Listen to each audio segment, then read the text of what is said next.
김은경의 생생경제. 안녕하세요. 김은경입니다. 스펙, 기기 설명기를 뜻하는 설명서를 단어를 말하는데요. 우리나라에서는 이게 직장 구하는 사람들이 갖춰야 하는 학력, 영어 점수 같은 것을 말하는 단어가 됐습니다. 너도 나도 스펙 높이기에 동참을 하니까 이제 스펙을 탈피해서 채용해보겠다는 기업들도 늘어나고 있습니다. 그러면서 해당 직무에 능력이 있는지, 즉 역량을 평가한다고 하는데요. 이것도 쉽지가 않습니다. 스펙도 쌓아야 되고요. 또 역량도 쌓아야 할 게 분명하니까요. 부모가 곧 스펙이다. 이건 또 무슨 소리냐고요? 고용 세습이 이루어지고 있는 공공기관 직원 자녀들 얘기입니다. 은퇴 직원 자녀에 대한 취업 특혜는 물론이고요. 현재 근무하고 있는 임직원의 자녀를 산하기관 같은 곳에 취업시켜주는 일이 번번이 드러나고 있습니다. 지탄받은 지도 참 오래됐는데 관행은 더 오래 계속되고 있습니다. 이럴 때 진짜 스펙이라는 말 쓰는 거죠. 애플이 간밤에 신형 태블릿 아이패드 에어 2를 공개했는데요. 두께가 6.1mm라고 합니다. 세상에서 가장 얇은 태블릿이네요. 김윤경이 뽑은 오늘의 생생 키워드, 스펙입니다.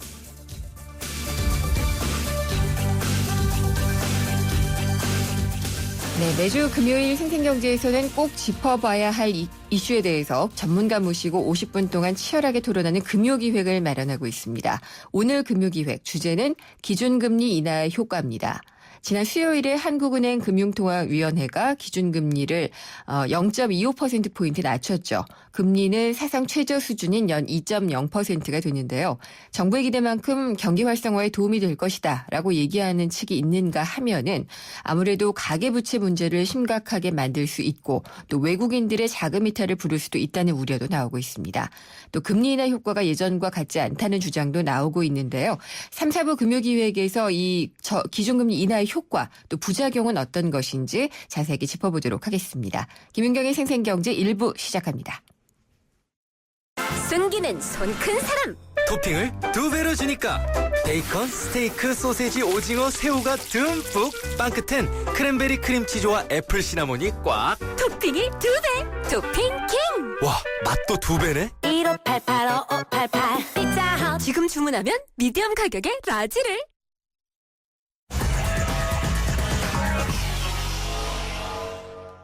네, 오늘 금요일 증시 보겠습니다. 우리투자증권의 김병현 연구원이 연결돼 있습니다. 안녕하십니까? 네, 안녕하십니까? 오늘 시장은 거의 패닉이네요. 네네. 예, 지수는 어떻게 네. 끝났나요? 오늘 같은 경우에는 이제 1900선이 장중이 이제 무너지는 이런 모습들을 좀 보였고요. 예, 1900.66으로 끝났습니다. 간신히 1900은 넘겼군요. 네. 네. 18.17포인트 정도 하락해서 마감을 했는데요. 상당히 좀 계속적으로 안 좋은 모습들을 좀 보이는 그런 상황입니다. 네, 코스닥 시장은 어땠어요? 코스닥 시장은 547.70포인트로 오히려 0.41% 정도 올랐습니다. 그래서 네. 오히려 좀 중소형주와 코스피 대형주 간에 좀 간극이 크게 좀 벌어지는 이런 모습이었습니다. 예, 저 연구원님 뒤에서 음악 소리 같은 게 좀 들리는 것 같은데요. 아, 그러세요? 네. 예, 뭐 있으면 꺼주시는 게 좀 잘 들릴 것 같아요. 네네, 알겠습니다. 네. 근데 장중에 1900선이 무너졌다는 거는 심리적으로 굉장히 충격을 줬거든요. 네네. 이유는 어떻게 보고 계신 건가요? 특별히 오늘 악재가 따로 이제 터지는 건 없었던 것 같습니다. 하지만 그동안 좀 복합 악재가 많이 나타났는데요. 네. 유럽 경기가 계속 안 좋다는 그런 모습들, 그다음에 이제 예볼라에 대한 그런 공포감 확산, 또한 한국 증시도 여전히 실적 악화 우려 등이 계속적으로 나타나면서 네. 이러한 복합적인 모습들이 계속 나타나는 것 같습니다. 예. 외국인 떠나니까 또 환율 문제도 같이 부각이 되는 거겠죠? 네, 외국인 매도도 계속적으로 진행이 되고 있는 이런 상황입니다. 아무래도 네. 외국인은 최근에 특히 오늘 같은 경우는 이제 3천억 원 정도 팔은 이런 모습이고요. 예. 최근에 거의 한 2조 넘게 계속 순매도를 이어가고 있는 이런 상황입니다. 그러면 이런 수급의 불안이라고 얘기를 해야 될 것 같은데요. 네. 언제까지 이렇게 갈까요? 아무래도 단기적으로 빠진 외국인은 그동안 많이 좀 빠졌다고 볼 수 있겠습니다. 다만 1900선이 장중 잠깐 무너지는 모습도 보였기 때문에 상당히 좀 가격적인 측면에서는 매우 좀 이제 싼 가격대에 위치해 있다 이렇게 좀 볼 수가 있겠고요. 네. 외국인의 매도 같은 경우는 뭐 다음 주나 그 다음 주 같은 경우 FOMC가 좀 지나가고 유럽 쪽에서도 양적 완화에 대한 얘기들이 좀 나오면 좀 진정이 될 것으로 예상을 하고 있습니다. 진정이 되는 쪽으로 얘기가 나와야지 될 텐데 걱정이긴 하네요. 네, 그동안 단기적으로 너무 많이 팔았기 때문에 네. 오히려 여기서 좀 더 외국인이 뭐 판다라고 보시기보다는 환율도 어느 정도는 좀 진정이 돼가고 있는 이런 상황이고, 예. 뭐 경기에 대한 우려 이런 것도 상당히 좀 급박하게 부각이 됐다는 이런 상황이기 때문에 오히려 좀 그 외국인 매도 자체는 좀 잦아들 가능성이 좀 있다라고 보시는 게 좋을 것 같습니다. 네, 증권사마다 조금 다르기는 할 텐데 우리 투자증권 같은 경우에는 코스피 하단 어디까지 내려갈 걸로 보시나요? 일단은 뭐 연간 전 저점이 1880포인트입니다. 네. 그래서 그 이하를 뚫고 내려가기는 사실 쉽지 않다라고 보고 있고요. 그 가장 중요한 근거로는 저희가 PBR이라는 기표를 좀 사용을 하는데, PBR이요? 네, 예. PBR이라는 거는 청산가치라고 그래서 네. 지금 현재 가격에 한국의 그 코스피 상장 기업들을 모두 다 내다 팔았을 경우에 그래도 그 가격을 제값을 못 받는다라는 뜻입니다. 뭐 저희가 청산가치라고 얘기하는 그런 가격인데요. 예. 그러한 가격대가 사실은 1960포인트이니까 지금 1900선 아래라면은 상당히 좀 밸류에이션이 좀 싸다라고 말씀을 드릴 수가 있을 것 같습니다. 근데 왜 싸도 이게 들어가도 되는 그런 상황이 있고요. 더 네. 내려갈 거라고 생각하면은 싸다라는 생각이 도움이 안 되잖아요. 어떻게 접근하는 게 좋을까요? 그렇죠. 근데 지금 이 상황에서 더 내려가기를 좀 판단을 하시기보다는 네. 오히려 그 1900선 이하에서는 그 뭐 보험사라든지 연기금 같은 경우에는 좀 장기적인 자금을 운용을 합니다. 보통 네. 한 6개월에서 1년간 자금을 예상을 하는데, 그러한 자금을 보시는 쪽에서는 오히려 지금 자금 집행을 하려고 좀 많이 예상을 하고 계셔서 오히려 1900선이 오늘처럼 장중이 아니라 종가로 만약에 그 형성이 된다면 국내 쪽이나 아니면 장기적인 자금들은 좀 빠르게 들어올 가능성이 좀 높다라는 점에서 네. 오히려 V자 반등이 좀 가능하리라라고 이제 생각을 하고 있고요. 네. 중요한 점은 외국인인데, 금방 말씀드렸듯이 외국인 같은 경우도 전저점인 1880선을 하회하는 이러한 모습들을 좀 뭐 나타내기는 좀 쉽지 않을 것 같습니다. 아무래도 외국인이 들어왔던 중요한 그런 포지션이 1900선 초반이었고, 네. 환율을 감안을 하더라도 환율이 어느 정도 이제 하향 안정화가 된다면 오히려 자기네들이 이제 들어온 가격대가 있기 때문에 그 가격대를 충분히 뭐 하회하면서까지 팔 필요는 네. 좀 없다라는 생각입니다. 알겠습니다. 다음 주도 좀 신중하게 접근을 해야지 될 것 같네요. 오늘 말씀 잘 들었습니다. 감사합니다. 감사합니다. 우리투자증권의 김병현 연구원이었습니다.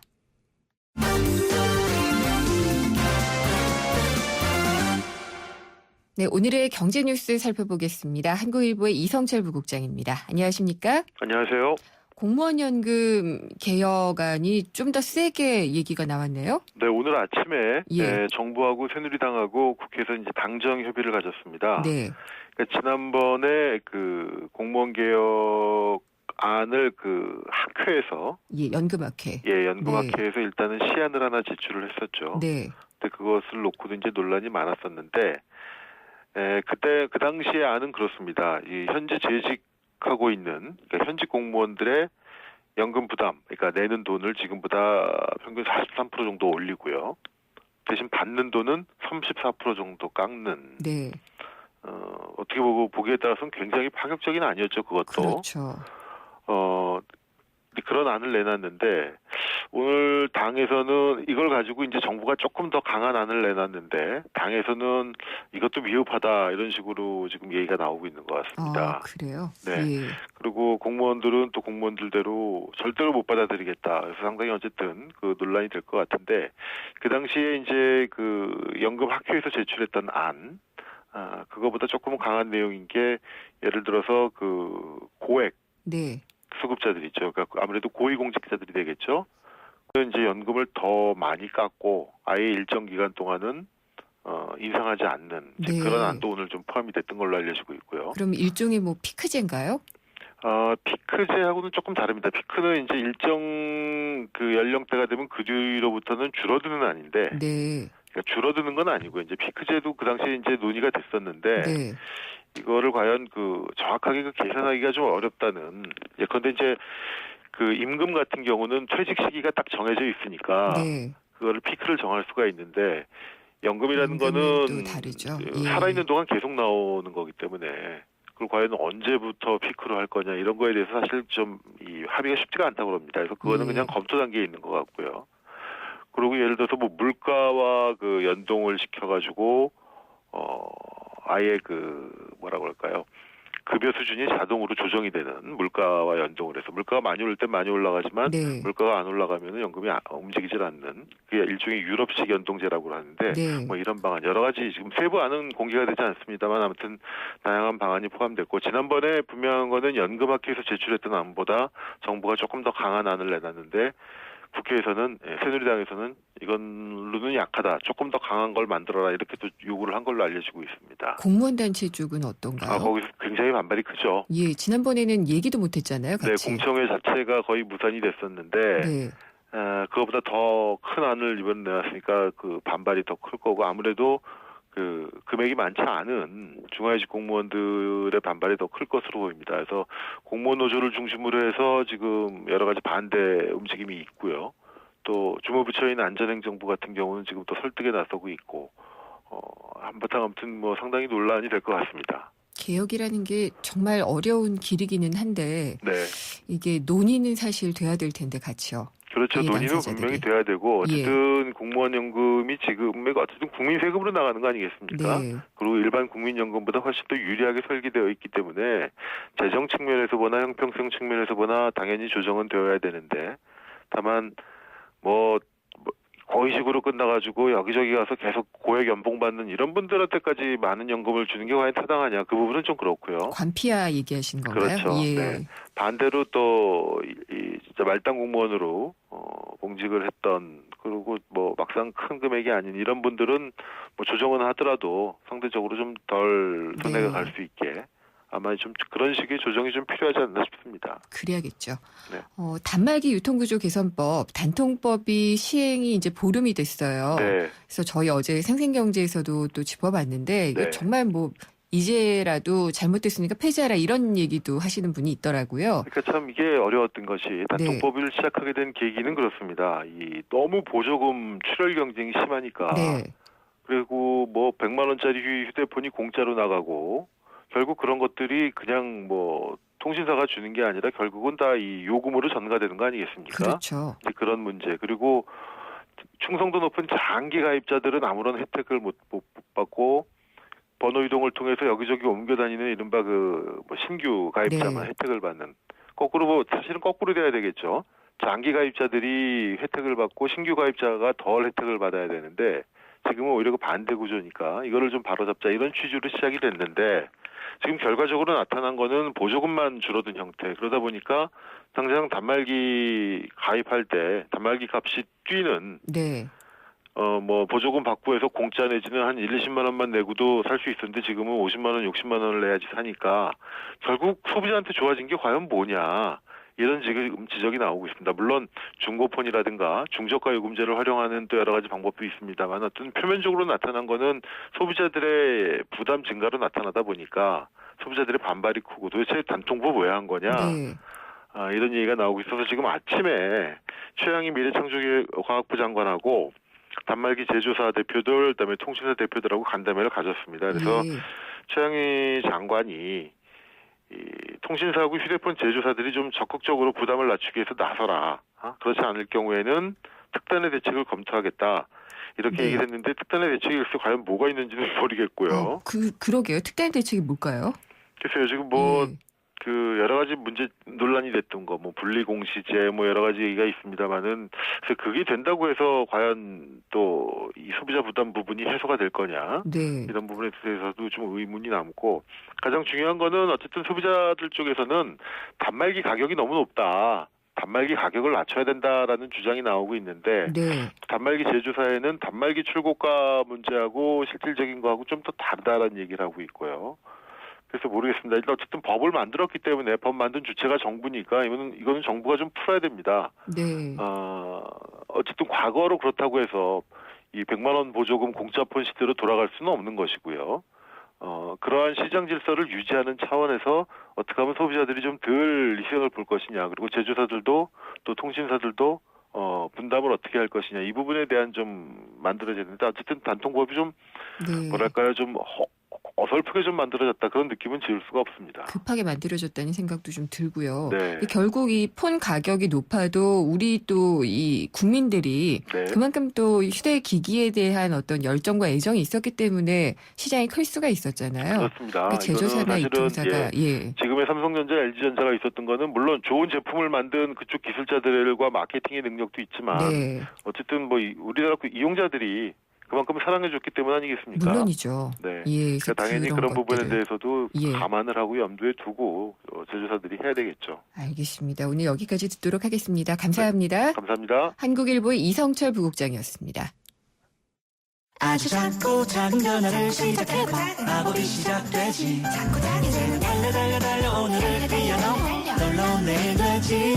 다 같이 생각을 혁신해봐. SK 이노베이션과 함께 내일의 희망까지. 혁신은 혁신하다. SK 이노베이션.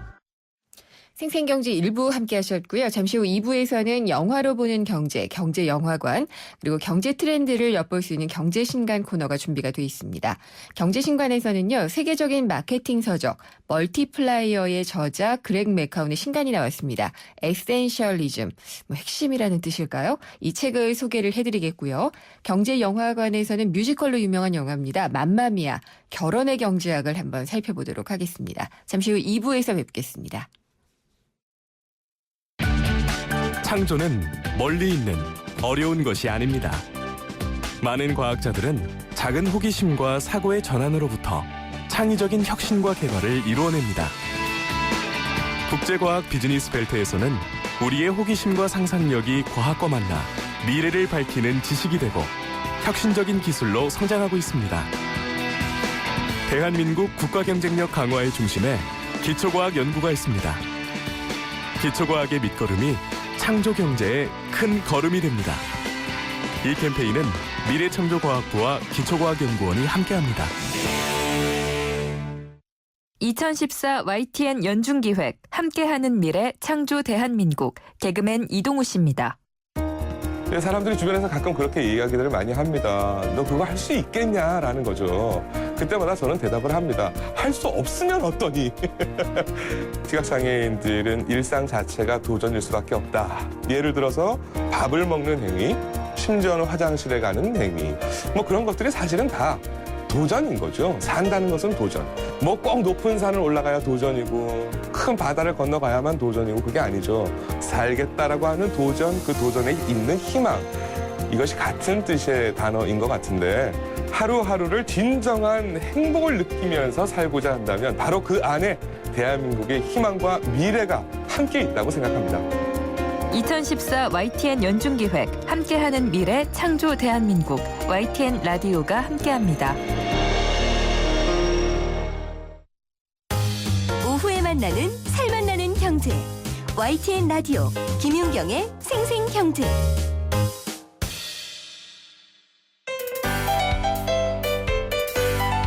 알쏭달쏭 경제상식 퀴즈.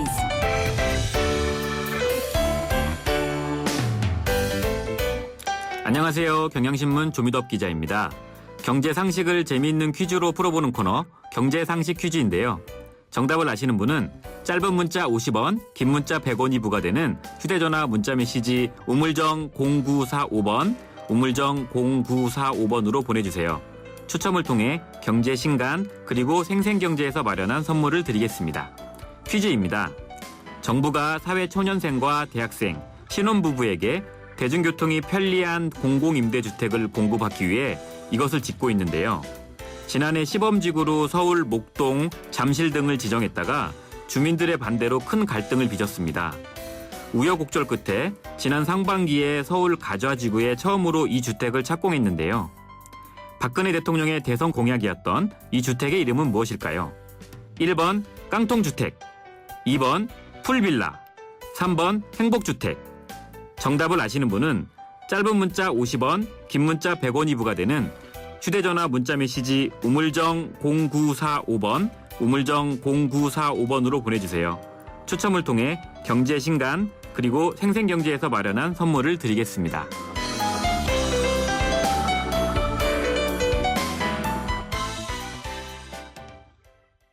네, 세상의 베이스가 되다 포스코 협찬으로 김윤경의 생생경제 2부 시작하겠습니다. 방금 경제상식 퀴즈 잘 들으셨어요? 이게 정부가 공공임대주택을 공급하기 위해서 짓고 있는 주택이 무엇이냐라고 얘기를 했는데 박근혜 대통령의 대선 공약이었습니다. 박근혜 대통령이 대선 전에 많이 썼던 단어가 있죠. 그게 포함이 되어 있는 주택을 찾으시면 되는데요. 보기 다시 한번 드릴게요. 1번 깡통주택, 2번 풀빌라, 3번 행복주택입니다. 대선 공약 때 많이 썼던 단어와 주택이 합쳐진 단어 들으시면은 아마 아실 수 있을 것 같습니다. 정답 생각나시면은요. 샵에 0945 짧은 건 50원 긴 거는 100원이 부과되는 샵에 0945 문자 메시지로 보내주시면 됩니다. 정답 보내주신 분들께는 오늘 경제신간에서 소개해드릴 세계적인 마케팅 용어 멀티플라이어를 만든 그렉 맥카운의 새 책 에센셜리즘을 보내드리겠습니다. 제 노래가 나와서 갑자기 너무 당황해서 더듬었는데 이문세 노래죠. 이거 행복한 사람이 흐르고 있네요. 이은지 PD가 너무 힌트를 많이 주는 것 같은데 행복한 사람 노래가 흘러가고 있습니다. 이 노래를 생각하시면서 보기 다시 한번 드리면 1번 깡통주택, 2번 풀빌라, 3번 행복주택입니다. 샵에 0945 문자 주시면 됩니다. 저는 광고 듣고 다시 돌아오겠습니다.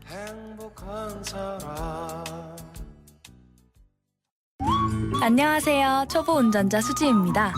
도로는 무섭고 차는 왜 이리 많은지 엄마야. 그래서 저는 살아있는 친구를 만났어요. 반응형 블랙박스 유라이브. 와, 정말 살아있네. 유라이브. 살아있는 블랙박스 유라이브. 마케팅 인사이트 국산차 고객 만족도 AS 부문 3년 연속 1위 기념 쉐보레의 혜택. 스파크 최대 3년 무이자 또는 1% 초저리 할부. 차종에 따라 최대 150만 원 할인. 말리부 캡티바 구매 시 최대 3년 무이자 할부. 전시장 및 홈페이지 참조 10월 31일까지 일부 모델 제외. Chevrolet Find New Roads. 기대해도 좋아요. 더 멋있고 더 부드럽고 더 완벽해질 나를. 풀 스테인리스 커브드 내솥과 처음 만나는 초고압 밥맛. 오늘을 더 맛있게. 쿠쿠 풀 스테인리스 고압력 커브드. 쿠쿠. 양치를 할 때 문질문질 반짝반짝 촉촉촉 마사지해요.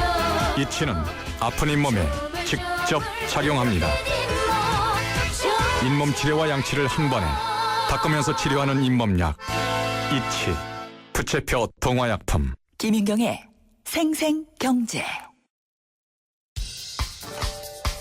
생생경제가 뽑은 이 한 권의 책, 화제의 경제신간. 네, 금요일마다 좋은 책 소개해 주시는 홍순철 북칼럼니스트 나오셨습니다. 안녕하십니까? 안녕하세요. 오늘은 어떤 책 가지고 나오셨나요? 예, 오늘 책은요. 에센셜리즘이라고 하는 제목의 책입니다. 에센스도 아니고 에센셜리즘이요? 여성분들은 항상 에센스를 먼저 떠올리시더라고요.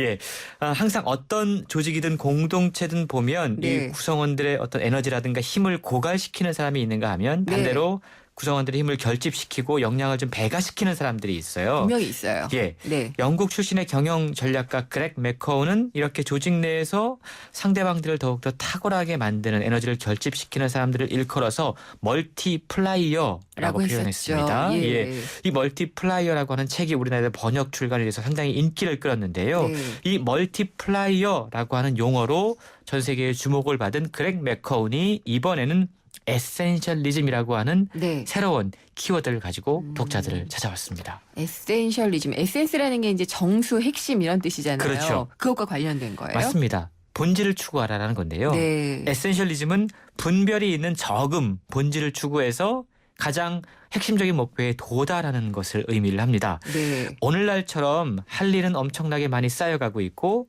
속도와의 전쟁을 치러야 하는 시대에 너무나 중요한 화두다라고 저자는 이야기를 하고 있는데요. 네. 우리는 지금 제대로 된 중요한 일에 시간과 자원, 에너지를 투자하고 있는지 혹시 비생산적인 일을 위해서 네. 너무나 많은 에너지를 낭비하고 있는 것은 아닌지 또 정작 해야 할 일들은 뒤로 미루면서 그냥 하고 싶은 일만 하면서 네. 지내는 것은 아닌지 자기 자신에게 물어봐야 된다라고 그렉 맥커우는 책을 통해 지적하고 있습니다. 이런 얘기를 들으면 자꾸 절 꾸짖는 것 같은 생각이 들까요? 네. 아마 제가 그 많은 사람들과 비슷해서 그런 거겠죠? 네, 그렇습니다. 네, 책의 내용 좀 들어보고 가겠습니다.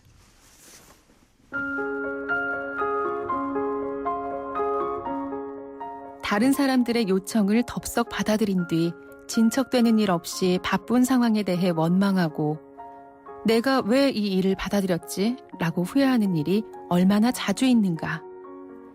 단지 다른 사람의 기분이 나쁠까봐 혹은 그 사람과의 관계에 문제가 생길까봐 무작정 요청을 수락하는 일이 얼마나 자주 있는가. 혹시 알겠습니다 라는 대답이 여러분의 사고 회로에 내장되어 있는 자동응답은 아닌가.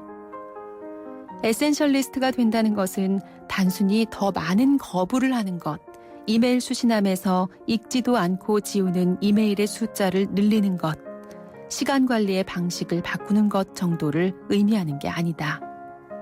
에센셜리스트가 된다는 것은 지금 나는 제대로 된 중요한 일에 나의 시간과 자원을 투자하고 있는가라고 자신에게 계속 질문하는 것이다. 우리는 수많은 괜찮아 보이는 일들 가운데 정말로 중요한 것만을 추려낼 줄 알아야 한다. 더 적은 수의 더 좋은 일들을 골라서 실천함으로써 우리 인생의 제한된 시간을 더욱 효율적으로 활용하고 이러한 방식을 통해 우리가 이뤄낼 수 있는 최대한의 성과를 이뤄내야 하는 것이다.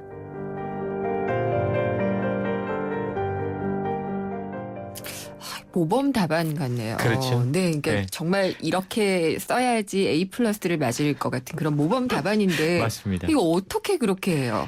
예. 그런 의문이 들기도 하죠. 네. 근데 사실 저자는 우리가 살고 있는 시대가 갈수록 더더욱 에센셜리즘이 필요한 시대이기 때문에 이런 것이 필요하다라고 이야기하고 그렇죠. 있어요. 그게 필요하긴 한 예. 것 같아요. 정보가 얼마나 많아요. 네, 너무 많아요. 정보 홍수거든요. 예. 골라내야 됩니다. 지식 과잉이라고 이야기를 하죠. 네. 예. 너무나 넘쳐나는 지식들이 있습니다. 그러다 보니까 결정 장애라고 이야기하죠. 맞아요. 예, 네. 결정하기 힘든 시대예요. 주의 분산의 시대라고 이야기를 하죠. 네. 집중할 수 없는 시대입니다. 너무나 많은 것들의 주의가 분산되는. 그렇죠. 네. 그래서 더더욱 본질에 집중하는 힘, 에센셜리즘이 필요하다라고 이야기를 하고 있는데요.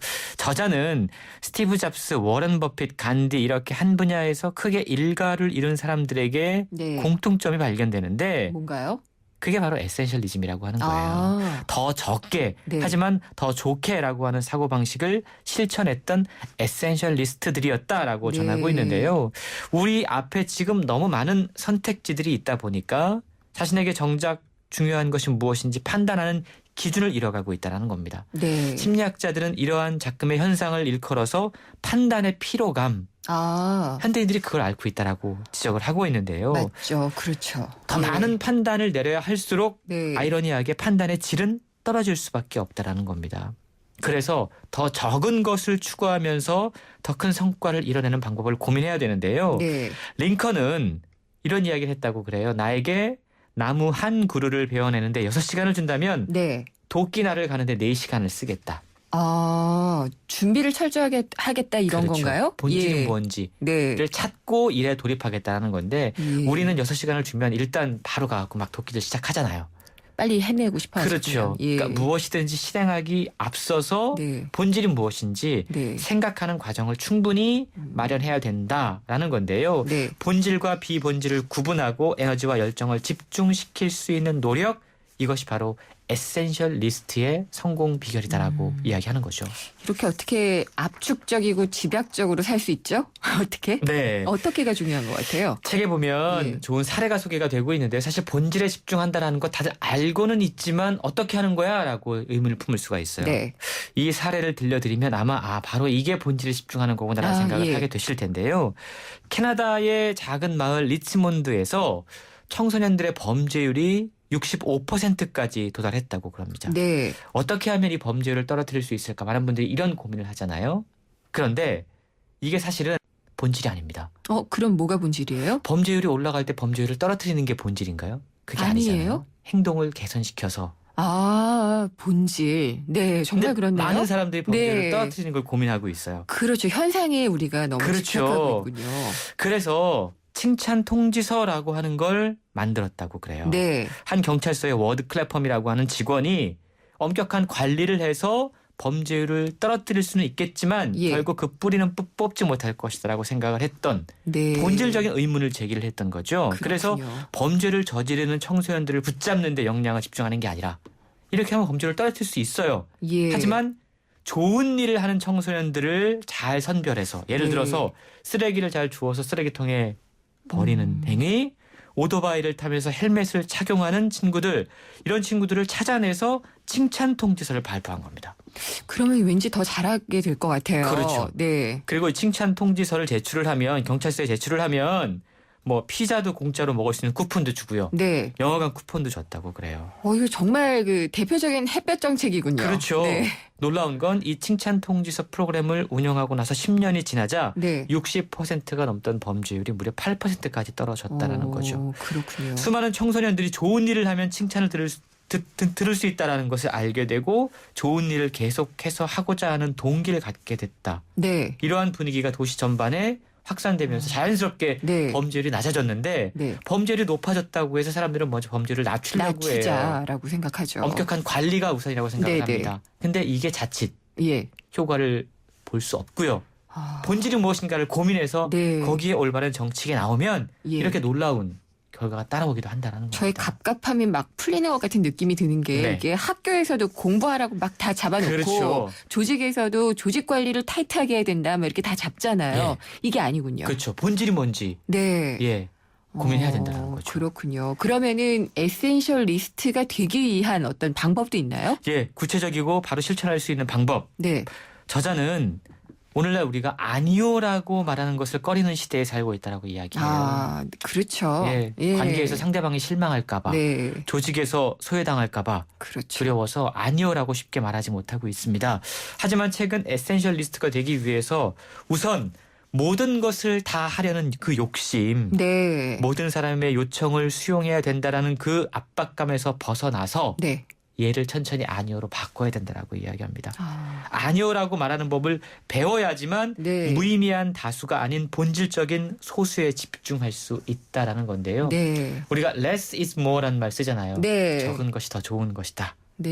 내가 지금 하고 있는 수많은 일들, 갖고 있는 물건들, 옷장에 있는 수많은 옷들, 머릿속에 수많은 잡다한 생각들 한 번쯤은 평가하고 버리고 좀 집중하는 시간을 가져볼 필요가 있는 것 같아요. 그게 바로 이 책의 가르침입니다. 여기서 아멘 이렇게 외쳐야 될 것 같은 분위기는 뭘까요? 너무 잘 들었습니다. 오늘 말씀 감사합니다. 네, 감사합니다. 홍순철 북칼럼니스트였습니다.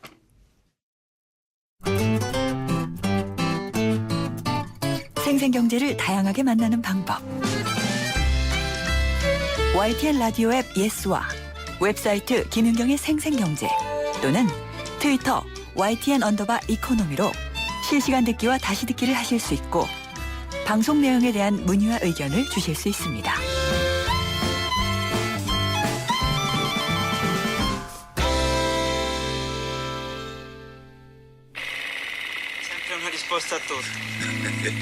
Se voglio fare contento, Totò. Ora ti conto una cosa.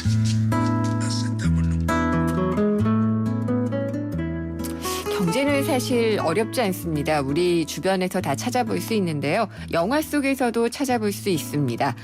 경제영화관 시간입니다. 경향신문의 박병률 기자 나오셨습니다. 안녕하십니까? 네, 안녕하세요. 오늘 소개해 주실 영화는 어떤 건가요? 네, 영화하면서 또 뮤지컬. 네. 특히 이제 원본 뮤지컬인데요. 한국인들이 가장 사랑하는 뮤지컬 뽑아라. 이러면 아마 빠지지 않을 것 같은데 오늘 맘마미아 한번 준비를 해봤습니다. 네. 예, 뮤지컬 1999년 런던에서 초연이 됐는데요. 우리나라는 5년 뒤인 2004년에 들어왔습니다. 네. 이 뮤지컬 역사상 가장 빠르게 세계에 전파된 뮤지컬이다. 이런 훈장을 달고 있을 정도인데요. 뭐 많은 분 아십니다만 이거 아바 노래를 따서 네. 스토리를 만든 그런 뮤지컬이죠. 영화로는 2008년에 만들어졌습니다. 그때 엄마 도나 역할에 메릴 스트립이 했었고요. 네. 또 도나의 딸 소피, 아만다 사이프리드가 각각 맡았는데 사실 이 영화로 아만다 사이프리드가 세계적인 또 스타가 되기도 했죠. 혹시 거기서 남자친구도 또 만들지 않았나요? 그 영화에서? 그렇죠. 네. 내용 좀 소개해 주시죠. 네, 배경은 이제 그리스에 있는 작은 섬입니다.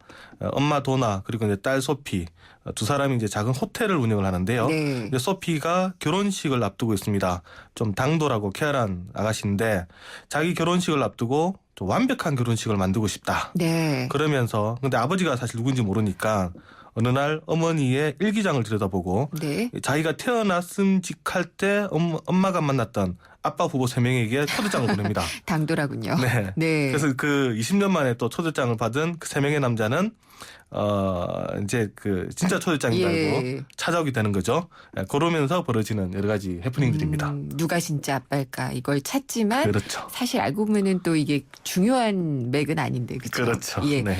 뮤지컬 영화니까요. 영화 속의 이 오리지널 사운드 트랙 OST를 잠깐 감상을 해볼까요? 아만다 사이프리드와 출연진이 부른 노래입니다. 허니 허니.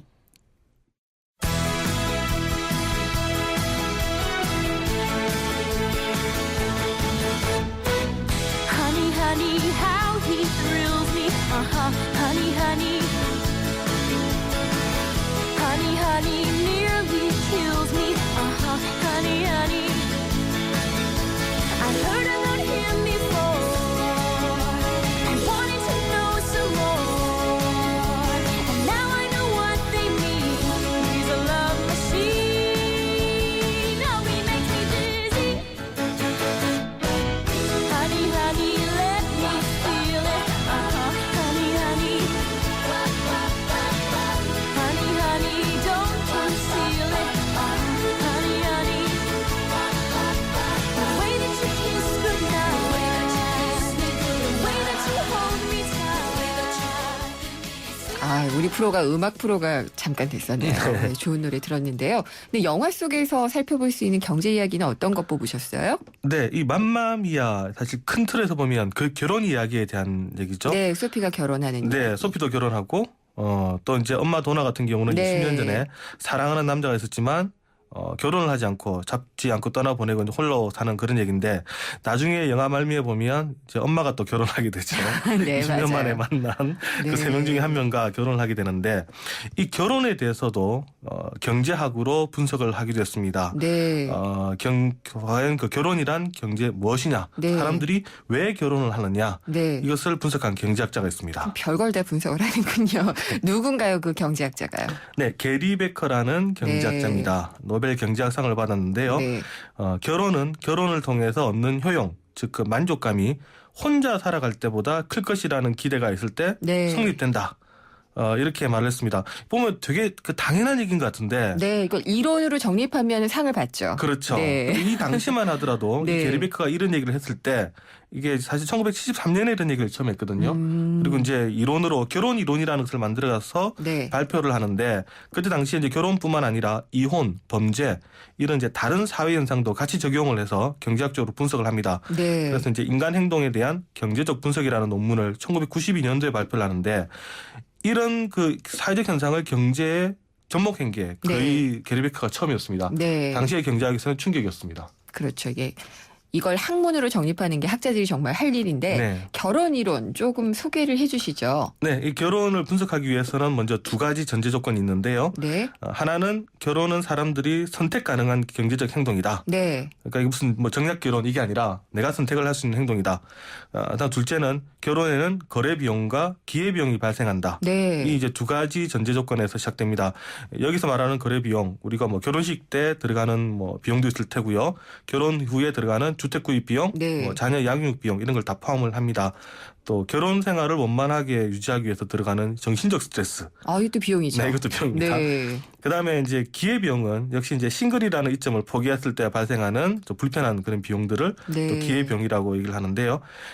베커의 경우는 이 결혼이라는 것은 이제 가게가 그러니까 결혼이라는 것은 이제 가게가 어떤 생산을 하는 행위로 봤는데, 네. 즉 우리가 이제 생산이라는 게 사람들이 재화, 시간을 투입을 해서 최대한 어떤 이제 많은 걸 만들어내는 거지 않습니까?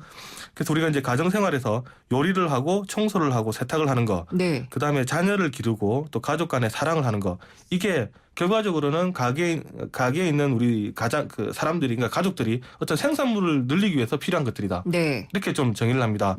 그렇게 행복하고 기분이 좋으면 생산물이 많다. 네. 즉 그 아내가 열심히 가정을 잘 돕으면 남편이 밖에 가서 기분 좋아서 열심히 일을 해서 많은 무슨 생산물을 말씀이세요? 얻는다. 아내도 밖에 가서 네, 열심히. 혹은 이제 그 반대도 될 수가 있는 거죠. 네. 그런 식으로 이제 경제를 분석을 그렇군요. 합니다. 그래서 네. 이제 생각을 했을 때 따로 있을 때보다 두 사람이 결혼했을 때 총 얻는 생산물이 많을 때 사람들이 결혼을 한다. 이게 바로 결혼 이론의 핵심입니다. 배우자를 선택하는 것도 경제적인 행위죠. 네. 네. 그러니까 이제 우리가 배우자를 선택할 때 사실 배우자 두 종류의 사람이 있죠. 나랑 아주 비슷한 계층, 비슷한 사람과 결혼할 네. 경우가 있고, 예. 나랑 아주 다른 사람과 결혼할 경우가 있습니다. 이것도 이제 게리 베커는 분석을 했는데요. 즉 나랑 비슷한 사람, 교육 수준이나 종교나 그다음에 연령, 이렇게 이제 공통적인 점이 많은 배우자랑 결혼할 때는 서로의 특성이 강하게 돼서 결혼의 이익을 높이고요. 네. 또 비슷하다 보니까 소비 성향이 비슷하다. 그래서 오히려 이제 비용 절감 효과가 발생한다. 네. 그러다 보니까 여러 배우자 후보 중에서 나랑 비슷한 사람과 결혼을 한다, 이렇게 분석을 합니다. 아무래도 나랑 비슷한 자원을 소비를 하기 때문에 네. 만족감도 높고, 특히 뭐 그 사회적 규범이라든가 또 부모님들의 반대도 덜하겠죠. 이런 비용도 적다. 그리고 이제 이렇게 되면 결별 가능성도 낮다, 이렇게 설명을 하고 있습니다. 그러면은 로미오와 줄리엣 같은, 뭐 이거는 좀 다르긴 합니다만 네. 서로 성향이 굉장히 다르고 집안도 다르고 이런 사람들이 결혼하면은요? 네, 이것도 또 분석을 했는데요. 네. 이건 또 비교 우위의 원리를 또 가지고 있습니다. 여기다가 또 비교 우위의 원리를요. 네, 예. 즉 나랑 완전 다른 사람과 만나게 되면 두 사람의 장점이 합쳐져서 오히려 또 어떤 생산량이 극대화할 수 있다. 뭐 예를 들면 예술가랑 과학자가 만난다. 네. 이러면 이제 이 가정이 과학과 예술을 접목해서 또 새로운 형태의 만족감을 만들 수 있다. 이런 자신감이 생길 때 네. 전혀 다른 사람이 만날 수 있다, 이런 얘기인데요. 예. 아까 뭐 우리가 그냥 전통적으로 만약 아내가 집안에서 일을 하고 남편이 뭐 밖에서 돈을 벌어오는 이런 과거의 이제 전통적인 개념으로 볼 때, 네. 즉 아내는 열심히 집안일을 하고 또 남편은 나가서 열심히 돈을 벌어왔을 경우에 예. 이 집안 두 사람이 나가서 일하거나 두 사람이 다 가정일을 할 때에 비해서 최대한 생산성을 높일 수가 있는데, 아예 다른 사람들이 이렇게 그러니까 나는 가정일을 좋아해, 네. 나는 바깥일을 좋아해, 네. 이런 사람이 만날 때 생산성이 또 최대한 커지기 때문에 그래서 좀 다르더라도 결혼을 한다, 이렇게 또 분석을 하기도 했습니다. 그렇군요. 결혼에 대한 긍정론인가요? 꼭 그렇지만은 않죠. 일단 뭐 경제학 이론을 끌어당기다 네. 보니까 그런데 이런 분석을 전체적으로 해서 이제 합리적 선택 이론이다, 네. 이렇게 부르는데요. 그러니까 범죄를 할 때도 그렇고 또 이혼을 선택할 때도 생각을 해보고 결국은 이제 편익이 클 때 사람들은 합리적인 선택을 한다, 이렇게 네. 분석을 한 게 바로 이 결혼 이론의 핵심입니다. 알겠습니다. 맘마미아에서 또 이렇게 경제학을 살펴보다니 잘 들었습니다. 감사합니다. 네, 감사합니다. 경향신문의 박병율 기자였습니다. 특별한 브랜드에는 그 특별함을 증명하는 스페셜 에디션이 있습니다. 프루지오에는 서밋이 있습니다. 아무나 누릴 수 없는 프루지오의 최상위 주거 브랜드. 오직 서초와 용산에서만 만날 수 있습니다. 놓칠 수 없는 절정의 가치. 프루지오 서밋. 대우건설. 두통 탈출 펜잘쇼. 시댁이 옆집으로 이사 왔어요. 아, 머리야. 시댁엔 애교로 절, 두통은 펜잘로 절. 잘하면 풀리는군요. 두통에 절, 빠르게 절, 펜잘이 딱인 거죠. 상이동엔 펜잘 레이디. 100년의 편지 써보셨나요? 지금의 마음을 영상이나 음성 편지로 보내주시면 정해주신 미래의 날짜에 전해드리겠습니다. 10년이 걸리든 20년이 걸리든 꼭 전해드리겠습니다. 변치 않는 마음을 전하는 SK텔레콤 100년의 편지. 지금 티스토어에서 다운받으세요. 안녕하세요. 금난세입니다. 자녀 성장에 있어 환경보다 중요한 게 있을까요? 서울대를 품은 신도시에서 아이들의 꿈을 키워주세요. 유학 가자. 10월 시흥대 곳 한라 비발디 캠퍼스. 서울대 시흥 캠퍼스 조성 예정. 문의 1688-2600 한라. 더 나은 미래의 시작. 장사가 잘 돼야 좋죠. 중소기업은 기술이 생명이죠. 나만의 창조가 신한을 만나면 나라의 창조가 됩니다. 서민도 중소기업도 행복해지는 창조적인 생각 누가 하고 있습니까? 신한은행. 네, 오늘 금요일이고 퀴즈 나가는 날인데 혹시 못 들으신 분 있을까 해서 다시 전달을 드리겠습니다. 오늘의 문제는요. 정부가 사회초년생과 대학생, 신혼부부에게 대중교통이 편리한 공공임대주택을 공급하기 위해서 이것을 짓고 있는데요. 박근혜 대통령의 대선 공약이었던 이 주택의 이름은 무엇일까요가 문제였습니다. 보기 드리겠습니다. 1번 깡통주택, 2번 풀빌라, 3번 행복주택입니다. 정답은 오늘 방송 끝나는 오후 5시까지 보내주시면 되는데요. 짧은 건 50원, 긴 건 100원이 부과되는 휴대전화 우물정의 0945번 누르시고 정답 누르시고 샌드 누르시면 됩니다. 정답 보내주신 분들 중에 선정을 해서요. 오늘 경제신간에서 소개해드린 책, 그렉 맥커운의 새 책 에센셜리즘을 보내드리도록 하겠습니다. 지금 저희 이은지 PD가 노래 힌트를 준비했다고 하네요. 한번 좀 흘러나가나요? 잠깐 나가네요. 들으셨어요? 한대수 씨가 부른 노래죠. 무슨 나라로, 모모의 나라로가 이 노래 제목입니다. 여기에 들어가는 단어와 주택이 합쳐진 보기를 고르시면 되는데요. 1번 깡통주택, 2번 풀빌라, 3번 행복주택입니다. 샵에 0945 문자 보내주신 분들 많은데요. 3747님 정답 쓰기 위해서 신호 걸리기만 기다렸다고 하시네요. 굳이 이걸 안 붙여도 이걸 갖고 있으면 좋겠다라는 생각을 하셨다고 합니다. 잠시 후 3, 4부 금요기획에서는 기준금리 인하의 효과와 한국은행 통화정책에 대해서 토론해 보도록 하겠습니다. 내시 뉴스 듣고 돌아오겠습니다.